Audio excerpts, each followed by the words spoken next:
저는 영혼과 나의 형상과 몰라는 것 같습니다. 이 책을 선택하신 분이 계신가요? 영혼이라고 해서 내가 지금 영혼에 집중해야 되나 보다 하고 읽었어요. 근데 이 역사책인지 온통 모든 학자들이 다 나와서 네, 애들 먹었어요.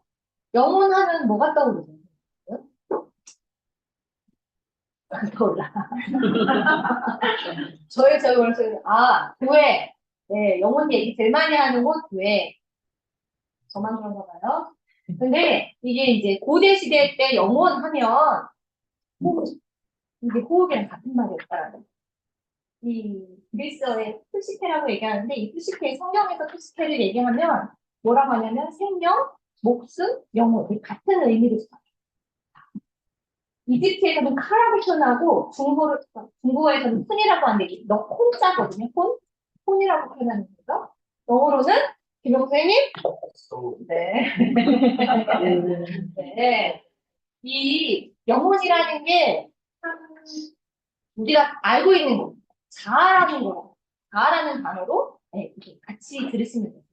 영혼 제가 얘기하면 자아 얘기하는 거구나. 자아 얘기하면 영혼 얘기하는 거 이렇게 알아들으시면 돼요. 생명체에 설명하는 인간 존재 자체의 생명 자체라 아까 말씀드린 목숨, 생명 얘기하는 것처럼. 그런데 이런 푸시케의 개념이 이 2만 년 전에 네안데르탈인에게도 이런 징조가 있었다라고 얘기해요. 왜냐하면 시신을 묻어놓고 그 위에다가 그냥 내버려 두는 게 아니라 돌도 쌓아서 이렇게 가려주고 의뢰를 했다라고 얘기해요. 그걸 보면서 미래, 내세 이런 걸 생각했다. 이 사람들이 그런 걸 알고 있었다라고 진단을 하는 거죠. 그래서 아까 자아하면 뭐 떠올리시라고요? 뭐 떠올리시는데요? 최초의 자아에 대해서 철학자들이 연구한 자료들을 보니까 우리 알고 있는 피타고라스.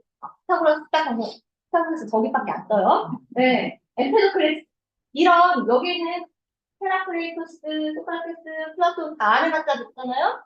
이 학자들이 다 뭐라고 얘기했냐면 영혼은 불멸이에요. 영혼 불멸성을 이야기했단 말이죠.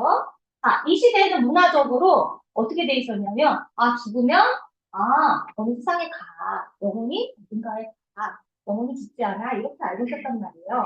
이 영혼이라는 것 자체가 물질로 되어 있는 게 아니라 비물질로 되어 있어요. 영혼이 자아가 만져지시나요?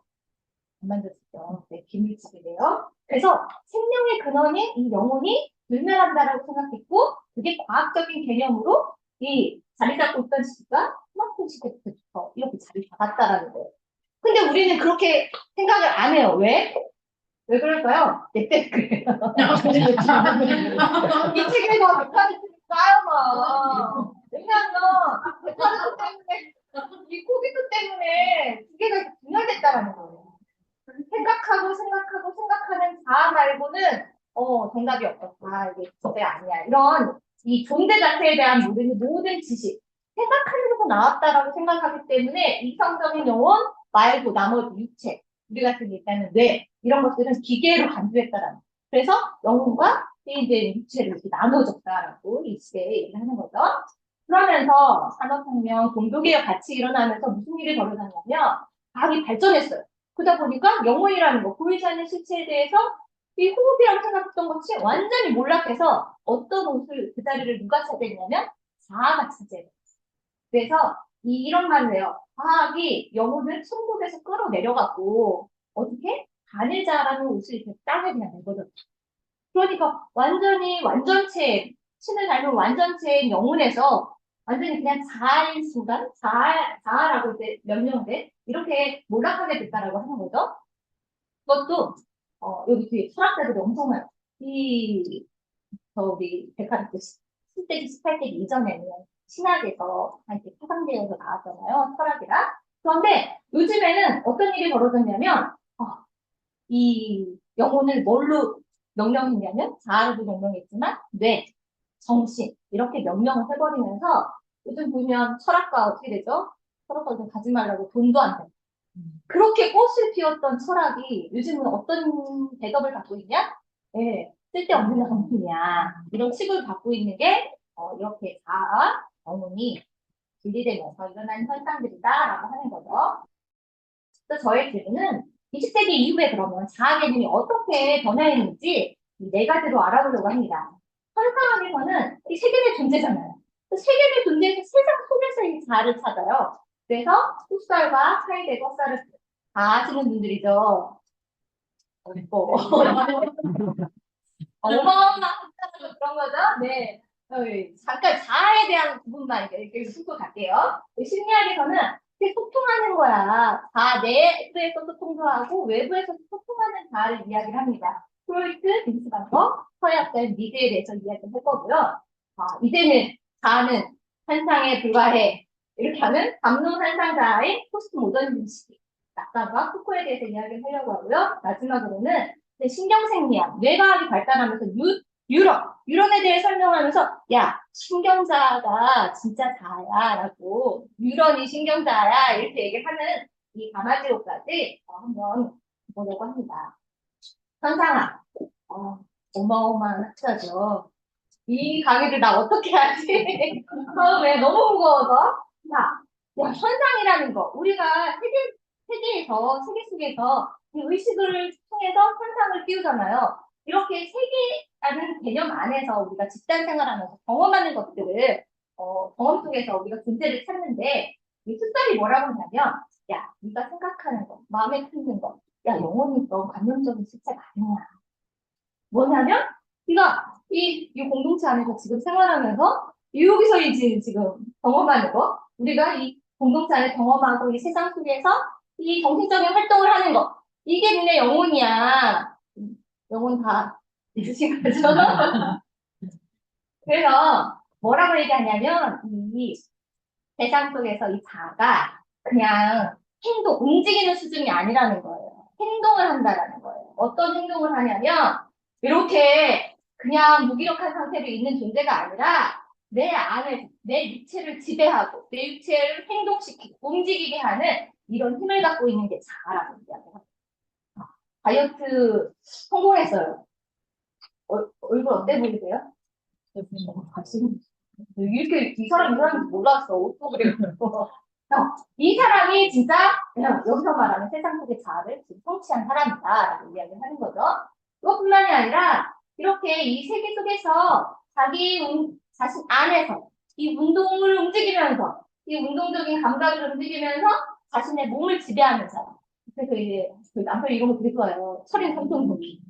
나 너무 싫은데 이걸 하고 싶구나. 이 사람이 자아가 살아있네. 이 현상학에서 말하는 흑설이 말하는 자아가 살아있는 사람이었네라고 좀 이해를 했어요. 자, 그러면 하이데거는 뭐라고 얘기를 했냐? 우리는 많이 들었죠. 하이데거는 우리는 세계의 존재. 그래서 그냥 우리 드러나는 이 현존재로 존재한다라고 이야기하는 거죠. 그런데 이렇게 남들 속에서 이렇게 많은 사람들 속에서 막 살아가다 보니까 내가 나인지 모르고 우리는 살아간다라고 하이데거가 이야기를 합니다. 어떻게 해야 될까요? 자, 우리는 이 세계 내 존재이기 때문에 유한성을 가지고 있어요. 환생과 죽음 사이에 우리는 놓여져 있는데 우리가 던져진 세상은 너무 옥토 같고 이런 땅이 아니라 이런 땅이 되는 거야. 지금 던져진 환경 괜찮으세요? 네, 척박하고 너무 어려운 상황이 많단 말이죠. 그런데 아까 전에 선생님이 얘기하신 학교 생활이 이런 상황 아닐까요? 그런데 이 안에서 우리가 어떻게 해야 되냐? 시가 날라왔어요. 이 실존을 이해하고 내가 이런 상황에 갇혀 있구나. 이런 구조에 있구나. 깨닫고 자기 진정한 자기를 발현하려고 할 때 요 안에서 싹을 틔운단 말이에요. 근데 네, 이렇단 말이야. 실존이 이렇단 말이야 하고 포기하고 이런 것이 아니라 그 안에서 날 이해하고 깨닫고 싹을 틔운다. 선생님은 발표가 너무 저한테는 은혜로웠어. 자, 그러면 사르트르는 뭐라고 얘기하냐면 야, 너네들 무슨 이미 세상 속에 있어. 세상 속에 있기 때문에 니들 자아는 사적인 자아가 아니야. 뭐야? 대중적인 자아. 이 말이 좀 기분이 나빠요. 저는 개인적으로. 근데 사실 이렇게 기차를 놓쳤어요. 기차를 놓쳐서 막 쫓아가요. 이 미친 듯이 기차를 타야 돼. 저거 놓치면 나에게 뒤에 일정에 다 문제가 생겨. 정신없이 막 뛰어간단 말이죠. 뭐 그림을 보면서 훅 빠져들었어요. 그럴 때는 사르트르에 의하면 반성 이전의 의식이야. 나라는 건 없어. 이게 무슨 얘기냐. 제가 고등학교 때 자취를 했거든요. 근데 남녀공학이 아니라 같이 붙어있어서 학교끼리 같았어요. 막 내려오는데 남자애들이 막 내려오잖아요. 고등학교 여고생이 얼마나 부끄럽겠어. 나한테는 그 자아가 없어. 왜냐면 자취방에 가가지고 반찬통을 들고 빨리 집에 가서 버스 타고 집에 가야 돼. 엄마한테. 중학생한테 있었기 때문에. 근데 중요한 거 그렇게 미친 듯이 반찬통을 들고 버스에 탔어. 근데 나를 본 친구들이 나를 쳐다봐 할 때, 그때 내가 나를 돌아보면서 타인에 의해서 내가 어떤 이상임을 깨달을 때 나를 찾는다는 거야. 나가 발견된다라는 얘기. 그렇기 때문에 나와 나 사이에 사자는 나를 발견할 수 있는 매개자가 돼라고 이야기하는 거죠. 그래서 사르트르는 수치심을 예를 들어요. 수치심. 듣기 싫은 감정이에요. 근데 진짜 대학 때 이런 이 창문에 이게 거울처럼 비치는 창문 있잖아요. 체육 때 열심히 하고 막 응원하고 얼굴 빨개져가지고 이제 화장 고치려고 이 거울 앞에 막 화장을 했어요. 어떤 일이 벌어졌을까요? 화장을 하고 있는 나만 몰입해서 화장을 하고 있는 나는 난 주체가 아니야. 나는 주체가 아니야. 언제 주체가 되냐면 화장하고 있는데 선배 하고 그 안에 누가 있었을까? 그러면 제가 좋아했던 남자가 안 되긴 했지만 나와가지고 그때 하는데 이렇게 잘 들여다 보니까 거기에서 그 서클 제가 이제 동아리 이제 기독교 동아리 했었거든요. 밴드 동아리. 근데 그 안에서 계신 거예요. 그걸 발견한다. 그때 주체가 생긴다라고 얘기를 합니다. 그렇네요. 자, 그래서 해결의 주인과 노예처럼 나와 남과의 관계에서 상호 의존적으로 내가 다 태어난다. 얘기하는 거예요. 그래서 아까 말한 사적인 자아 아니야. 문적인 자아야? 대중적인 자아라고 서비스가 얘기하는 거죠. 그래서 이런 현상학자들은 이런 세계 내, 그러니까 왜곡된 언어나 이 문화 뒤에 있는 이런 왜곡된 세계 내에 있는 거기에서 진정한 자아를 발견하려고 했다라고 이야기합니다. 그렇기 때문에 아까 말한 사적인 자아 아니고 어떤 세계 활동 안에서 관여하고 있는 이 공적인 자아를 우리 마주할 수 있다라고 이야기합니다. 두 번째는 이제 심리학이에요. 심리학은 좀 우리가 좀 많이 접해봤으니까 좀 마음이 좀 가벼우시겠죠? 심리학하고 이제 철학이 20세기 중반에 이제 완전히 독립을 했어요. 그런데 자아 연속성을 이야기한 것이 이 신층 심리학, 프로이트가 이야기한 인본주의 심리학, 사회 발달 심리학 이 세 곳에서 자아에 대해서 다루었다라고 소개를 하고 있습니다. 자, 프로이트 다 아시는 것처럼 과거에는 자아를 합리적이고 자유의지가 있고 반성적이고 이렇게 막 높게 봤어요. 근데 아까 봤잖아요. 이제 끌어내려가지고 이렇게 땅에 내려놨다. 자아를 이드와 소자아로 나눠. 그리고 여기 보시면 자아가 힘을 이렇게 상호작용해야 돼. 이 이드한테도 잘 맞춰야 되고 또 18고 소자한테도 이렇게 맞춰야 되는 존재가 자아로 전락했다라고 소개를 하는 거죠. 그렇기 때문에 이런 분장과 대립을 조정하는 역할이 자아가 하는 거야라고 프로이트가 이야기한 거죠. 그렇기 때문에 우리는 내 안에서 이런 여러 가지 갈등들 통합하고 소통을 해서 막 이렇게 해야 되는데 그게 안 될 때 좀 이따 강의도 나오겠지만 실수나 뭐 이런 행동화를 한다든지 꿈을 통해서 알 수 있다라고 얘기합니다. 그래서 무의식의 의식화를 통해서 우리는 자아를 강화할 수 있고 그런 자율적인 자아로 소통을 통해서 성장할 수 있다라고 소개를 하고 있어요. 빈스란 거는 잘 못 들으셨을 수도 있어요. 그런데 스위스의 정신과 의사거든요. 그러면서 실존주의 심리학수의 최초 심리학 수사예요. 그런데 이 가장 발달된 자아 실현을 목표로 치료 목표로 했다라고 소개를 하고 있습니다. 이 빈스반거는 하이데거의 주장. 그러니까 인간은 현존자야. 기초할 수 있는 존재야. 그래서 선택할 수 있어라고 이야기하고요. 또 이 유대인 신학자예요. 부버 같은 경우는 사람은 소통할 수 있어. 서로 열려 있어. 그래서 치료의 목적이 감정이입하는. 이게 중요해라고 이야기한 거죠. 이것처럼 소통함으로 인해서 우리는 뚫어낼 수 있는, 이 무기력한 존재가 아니라 선택하고 뚫어낼 수 있는 존재라고 이야기하는 거죠. 우리가 막 반복 구조 돌아요. 그런데 이 지금 비스방과에 의하면 우리는 어떻게 할 수 있다? 뚫어낼 수 있다. 이 반복을 뚫어낼 수 있다. 외부의 압력과 습관을 또 이런 것들을 이겨내고 선택하고 자유를 누릴 수 있는 존재가 바로 네, 승리야, 이 비스방과가 말하는 소통하는 자다라고 이야기합니다. 사회학자인 미드는 뭐라고 하냐면, 야, 사회의 상호작용을 통해서 자아가 탄생해라고 합니다. 미드는 태어날 때부터 자아가 있는 게 아니라고 이야기해요. 언제 있어? 사회 활동을 경험하는 사회적인 경험을 하고 활동을 하면서 유치원에 가서 막 내가 뭘 했는데 선생님이 막 반응을 해도 그럴 때 자아가 생긴다. 그래서 제가 오늘 강의하잖아요. 제가 지금 하다애가 반응할 때 자의식이 생긴다라고 해요. 나는 지금 객체야. 여기 안에서 상호작용하고 언어를 하고 몸짓을 하고 막 놀고 게임하고 혼자 놀고 있어요. 근데 나 혼자 할 때는 객체야. 그런데 이거를 이제 웃어주시고 이래도 안 웃어. 웃으시고 박수 치시고 막 이럴 때 나는 뭐 지금 여러분 지금 저를 주체로 만드는 거야. 이렇게 주체화가 된다라고 이야기를 하는 거죠. 엎드려 잘 맞는 거구나. 그래서 이렇게 무의식 속에 이제 담겨 있는 무의식 속에 있는 탐구를 해서 알아내는 그런 내부와 외부를 이렇게 내부 안에서 이런 것들을 통합해서 소통해서 하는 또 스토이트가 말한 또 실존주의나 인본주의에서 얘기하는 건 그런 진짜 이 소통하면서 진짜 자아 힘을 풀어낼 수 있는 힘을 갖고 그걸 찾아내는 게 진짜 자아의 발견이다라고 이야기하는 거죠. 드디어 이제까지는 쪼개지긴 했어요. 위협적이긴 했어요. 자아가 힘마리가 없긴 해도 그래도 존재했거든요. 그런데 20세기 후반에서는 해체가 일어나요. 야, 자아는 있어 없어? 여기 써있어 해체가 없어. 환상이야 라고 이야기하는 거죠. 담론을 이야기하죠. 라칸 같은 경우는 인간은 분열된 주체야. 언어로 구조화되어 있어. 이건 우리 딱 상식으로 알고 있죠.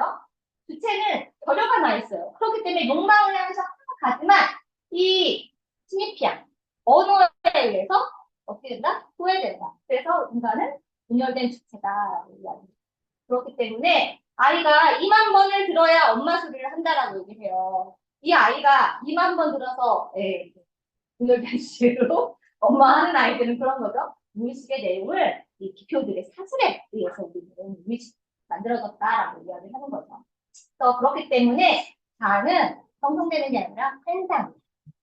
자라는 것 없어.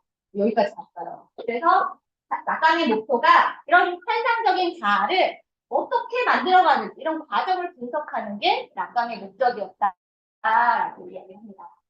아시는 것처럼 낙강하면 뭐가 뜻이죠? 실제계, 상상계, 상승계 이렇게 뜻이잖아요. 네. 실제계 같은 경우는 완전 융합된 상태라고 생각을 하시면 돼요. 나도 없어. 나의 정체성 없고, 다 없어. 개념 없어. 개념 없는 사람들은, 실제계가. 네. 대상들의 세계라는 거예요. 내 세계가. 그리고 이 실제계를 지나다 보면 이제 상상계에 들어가요. 너무 멋있다. 이제 이런, 나는 할 수 있어. 이 3살 이후에도 아이가 막 있거든요. 혼자 내가 할 거야 이러거든요. 이 독립된 존재로 인식한다라는 거. 근데 이게 가능한 게 이 거울 반응을 해준다는 거죠, 부모들이. 아까도 리허설 때 얘기했는데 요즘 초등학교 가면 나 안 이뻐라고 생각하는 사람이 헐도 없어, 애들이. 나 다 이뻐. 왜 이런 환상을 갖게 됐을까요? 누군가 이런 말을 집어넣겠죠. 네, 이 융합되어 있는 상태에서 이 엄마의 욕망의 언어가 계속 들어가실 거예요. 그래서 이상적인 자아를 형성한다. 그것이 이제 진짜 자아 개념을 습득하는 이 상징계로 봤을 때 끝없이 욕망이 올라와요. 힘 가진 팔루스 존재. 아버지의 이름이죠. 이 아버지의 이름, 아버지의 언어. 이런 언어의 세계에서 나를 다시 주체를 하고 싶어 하는 거죠. 그렇기 때문에 신입향에서 소외됐지만 그 다음에 또 이제 뭘 향해 가냐면 언어의 세계에서 내가 나를 주체로 삼고 싶은 이다. 주체에서의 나를 부르고 싶은 의미에서의 아버지의 이름으로 간다라고 그것이 바로 욕망이다라고 약간 말을 하고 있습니다. 후커도 담론을 얘기해요. 자, 인간이라는 존재는 야 독립적으로 경험을 습득할 수 있는 지식을 습득할 수 있는 존재가 아니야. 경험할 수 있는 존재가 아니야라고 얘기해요. 그렇기 때문에 자아는 그냥 환상이야라고 얘기해요. 그렇기 때문에 탐구하고 의미를 분석하고 막 해치는 거, 야, 니네 더 해방하려고 하지만 왜? 바로 환상이니까라고 얘기하는 거죠. 자, 진정한 자아를 발견하는 게 실패했대요, 포코가. 그렇기 때문에 우리는 그냥 이상적인 존재, 환상으로만 자아를 가지고 있다. 제가 얼마 전에 저희 교회에서 이제 다음 주 매출 감사드리더라 이런 찬양을 하겠다고 찬양송이 올라왔어요. 그래서 이 찬양송을 눌렀더니 그 밑에 보니까 오 알고리즘이 이 제 알고리즘이 아니에요. 이거 보내신 분 알고리즘이야. 아세요? 이거 함부로 이렇게 남한테 유튜브 영상도 못 보내겠어. 사회 구조 안에, 이 권력 안에, 자본주의 안에 이데올로기라고 해서 우리는 묶여있다. 구속되어 있다. 그것을 우리는 해체하고 개발하고 다시 나한테 맞추는 그렇기 때문에 우리는 이 유튜브에 이 알고리즘에 의해서 막 올라가는 그런 것들이 아니라 어떻게 해야 되냐면 내가 찾고 싶은 나의 자아를 개발하기 위해서 지식을 검색하고 이렇게 가야 된다라고 이야기하는 거죠. 그래서 이 낙관과 코는 자아가 이제 간의 자아였거든요. 거기서 아까 전에 막 분열됐잖아요. 근데 완전히 해체. 환상이라는 거. 없어. 자라는 존재는 없어. 환상이야. 라고 이제 결론을 내립니다. 마지막으로는 신경생리학에서는 신경자를 얘기합니다.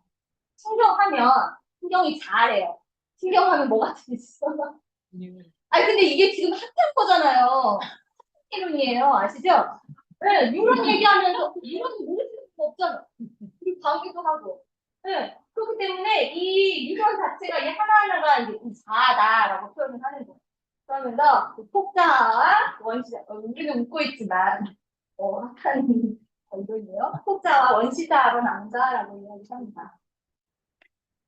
아, 이 담론이 아니라는 이렇게 더워서 우리 문희 선생님 생각하고 일이 따왔는데 공사사는 너무 더워 힘들어. 야 네가 공사사대 일하면 더우니까 여름에 있으면 더우니까 이래서 이런 말 담론에 의해서 내가 주어진 게 아니라는 거예요. 이 가마지오는 이 속자 어떻게 자극이 들어왔어?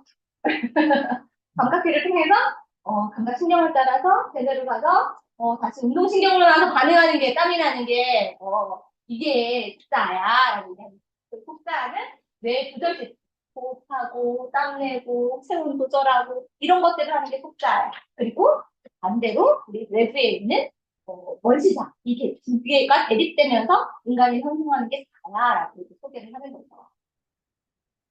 그렇기 때문에 이 자아라는 개념은 이런 감각을 통해서 내가 나 자신이 일어나는 것을 인식하고 또 이런 개념들을 습득하다는 것 이것이 자아의 개념이다라고 얘기합니다. 뇌과학과서 얘기하면 너무 박수를 칠 거예요. 그래서 이 영상을 가져왔는데요. 이 1세대 걸그룹 이 얘네들 모르시는 분 계세요? SES? 아, 모르시는데. 오, 1세대예요. 그때 제가 중학교였던 것 같아요. 했어. 근데 이분이 어떻게 자아가 분열되고 시작했는지 도박을 해. 또 거기서 나올 거예요. 바로 이제 인스타에 뭐 올려. 막 탱크탑 입고 무리를 일으키고도 그렇게 막 행동. 영상 보실게요. 최근 슈의 SNS에 게재된 사진입니다. 자녀들과 바다에서 휴양 중인 듯한데요. 평소라면 문제가 될 사진은 아니지만 슈는 해외 상습 도박 혐의로 지난달 1심에서 집행유예를 선고받은 데다 검찰이 항소하면서 2심까지 앞두고 있죠. 한 매체는 슈 최측근 말에 들려 일본 데뷔는 논란이 일어나 예전부터 일본 진출하겠다고 또 나왔어요. 지난달은 잘못을 뉘우치고 엄마의 좋은 모습을 보여주고 싶어 열심히 준비 중이라는 근황을 전했는데요. 4년 만에 직접 쓴 편지로 사과했습니다. 스티는 하루빨리 모든 문제를 정리하고 팬들 앞에 서고 싶었지만 자신과 가족이 언급되고 사실과 다른 보도에 무서웠다며 그동안 선뜻 입을 열지 못했던 이유를 설명했습니다. SAS 출신 큐가 BJ로 변신했습니다. 그는 방송 시작 후 진짜 연기에서 방송하는 것이라며 너무 보고 싶었다고 말했습니다. 그 후 도박 사건과 관련해 철없고 잘못된 판단이었다. 눈물로 사과하는 시간을 가졌습니다. 가운데 한 명이 약 100만 원의 하이버머니 후원금을 보냅니다. 이후 슈는 짧은 걸그룹 댄스를 보여줘서 사과 방송이 돈벌이라는 비난도 받았습니다. 이걸 보고서 가다가 너 그거 지금 그옷 입은 거 아니야 라고 했는데 언니도 입잖아 이렇게 반응을 했다는 거예요. 그렇기 때문에 이 진짜 자아가 이 사람이 맞아? 내가 보는 이 사람이 한 사람이 아닌 것 같은 느낌이 들죠. 자, 과거의 이론에서는 영혼이라는 이 단일성을 갖고 싶다. 완전체로. 그런데 요즘의 자아는 분열되고 생산 구간이 낮다. 이론들은 다양해요. 여기 말한 프로이트 이론, 뭐 여러 가지 이론들이 다양한데 이를 하나로 묶어주지 못하고 있는 거예요. 그렇기 때문에 이거에 흔들리고 저거에 흔들리고 계속 분열된 주체를 살아갈 수밖에 없는 게 현실이다라고 이야기를 합니다. 해법은 뭐냐? 지식이라는 거예요.